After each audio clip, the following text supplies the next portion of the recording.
turabaramukije tubasabe mwidondore abariko baratwumviriza. Jewe twimpa Epimake wo ku musozi Gaharo komine Bukeya Gacimbiri Rushubi. Ego Epimake tubasanze ngaha mu bikorwa rusangi. Mbega ninde yabatumiriye mwariko murakora ibiki? Ego uno musi ku wa gatandatu bice twateguye tuzi ko ari ku musi w'ibikorwa rusangi. Umwana w'igihugu wese aje gukora ubutwiwe avuye ku bikorwa rusangi.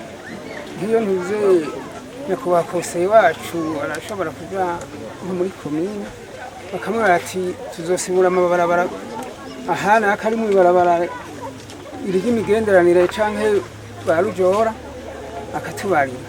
atubariye rero nkaje ndongo ya Gacimbiri ngaha Rushiha ndashoboye guca hariho bakaramiriza twa twikorako bagaca bareba bene gihugu ati uno munsi mushoboye gukorera ngaha mwese umuntu wese aja gukora ibyiwe avuye ku bikorwa rusange kandi abaha umusazi wa Gahoro ku by'ukuri ibikorwa rusange turabitaba cyane ku by'ukuri ubariye rimwe aca yumva gatanu.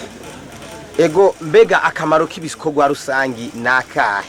Akamaro k'ibikorwa rusange ku by'ukuri ibarabara hamwe ricitse ku by'ukuri ibintu byose biba bicitse nta n'imodoka yosubira kuzana ngaho ino barashatira n'amatafari nkaho onya nta modoka isubira kuza kugira ngo itwara ayo matafari ugasanga bene gihugu barabuze n'ubutwe yogura kunye.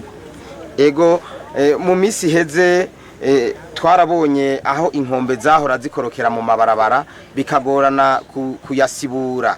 Mbega mwebwe muri no misi ugereranyije no mu misi heze byifashe gute ngaho iwanyu kuri no musozi? Uno mutumba wacu wa Gahano kuri bifashe neza cyane. Hagize nk'igisuguru kigwa mu ibarabara abanyagihugu tuca tubikora kubwo nyene basubira kuza gukora utwabo tugikuye mu ibarabara.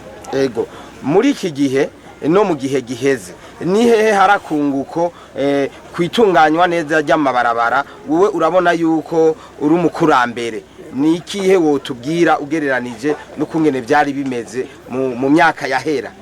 Ubu hari hakunguko cyane ku buryo ico gisuguru kiguye nko mu ibarabara tuca tubarira nk'abantu bagaca bazana hano mu misi heze harigeze kuba ngahanya hakora muri tepe n'igisuguru cyashobora kumara n'amezi abiri mu nzira bataraza kugikura n'imodoka zigashaka kuri aho ziza ziraca mugabo unya nta n'umunsi wera tudashoboye tugikura. Turabakengurukiye. Murakoze.